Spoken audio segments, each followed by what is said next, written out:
রাজ্যে এসআইআর বিচারের ভার বিচার বিভাগের। সুপ্রিম কোর্টের নির্দেশে কলকাতা হাইকোর্টে আজ দুপুরেই বৈঠক। গুরুত্বপূর্ণ সেই বৈঠকে উপস্থিত থাকবেন প্রধান বিচারপতি হাইকোর্টের এবং একই সঙ্গে আপনাদের জানিয়ে রাখবো আজ এই গুরুত্বপূর্ণ বৈঠকে উপস্থিত থাকবেন মুখ্য সচিব, ডিজি, সিও সহ অন্যরা। চুক্তিগ্রাহ্য বিভ্রাট সংক্রান্ত নথি স্ক্রুটিনির নির্দেশ, নথি খতিয়ে দেখতে জুডিশিয়াল অফিসার নিয়োগেরও নির্দেশ। অর্ণব রয়েছে আমার সঙ্গে সরাসরি। অর্ণব, কখন বৈঠক হবে?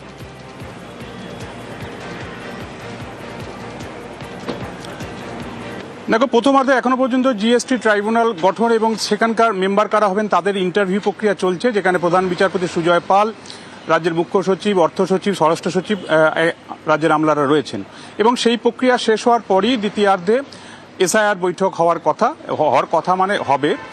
এবং এখনো পর্যন্ত ভেন্যু নির্দিষ্ট হয়েছে, কিন্তু সময় এখনো প্রধান বিচারপতি নির্দিষ্ট করতে পারেননি, কারণ ইন্টারভিউটা চলছে।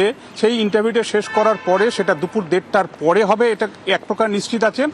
তবে ভেন্যু হিসাবে কলকাতা হাইকোর্টের আমার পেছনে যে মূল ভবন রয়েছে, মূল ভবনের প্রথম তলায় রেজিস্ট্রার জেনারেলের যে অফিস, সেই অফিসের পাশেই যে মিটিং রুম রয়েছে, সেই মিটিং রুমেই এই বৈঠক হতে চলেছে, যেখানে প্রধান বিচারপতি সুজয় পাল, রাজ্যের মুখ্য সচিব, রাজ্যের ডিজিপি, রাজ্যের অ্যাডভোকেট জেনারেল, কেন্দ্রের অতিরিক্ত সলিসিটর জেনারেল সহ সিইও মনোজ কুমার আগরওয়াল সাহেব, একই সঙ্গে ইসিআর একজন সিনিয়র অফিসার, তাদের নিয়ে এই বৈঠক হতে চলেছে।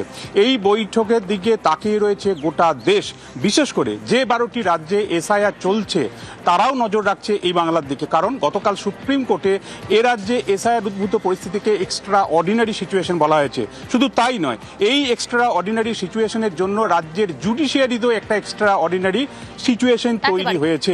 যে সিচুয়েশন সুপ্রিম নির্দেশের পর এবার কোন পথে এসআইআর জানানো হয়েছে।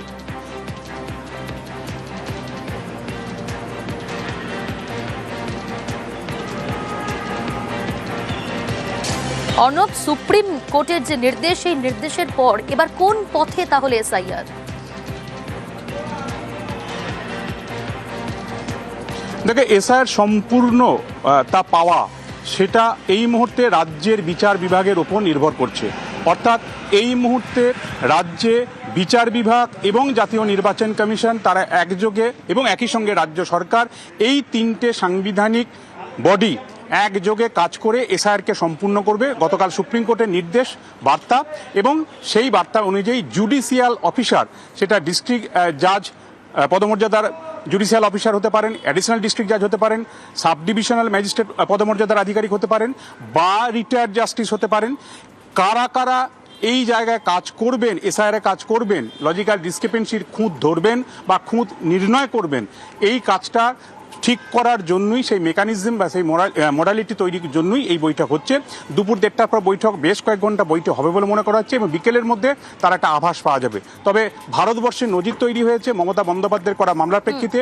নজিরবিহীন ঐতিহাসিক রায় দিয়েছে সুপ্রিম কোর্ট, যে জুডিশিয়ারির জাতীয় নির্বাচনের কমিশনের কাজে হস্তক্ষেপ বা নাক গলানোর কোনো ক্ষমতা ছিল না, সেই জুডিশিয়ারি এই মুহূর্তে আমাদের রাজ্যের এসআইআর-এর ত্রাতা। কাজে এই বৈঠক অনেক কিছু প্রশ্নের উত্তর দিয়ে যাবে, তা বিকেল সন্ধ্যের মধ্যেই জানা যাবে। বেশ।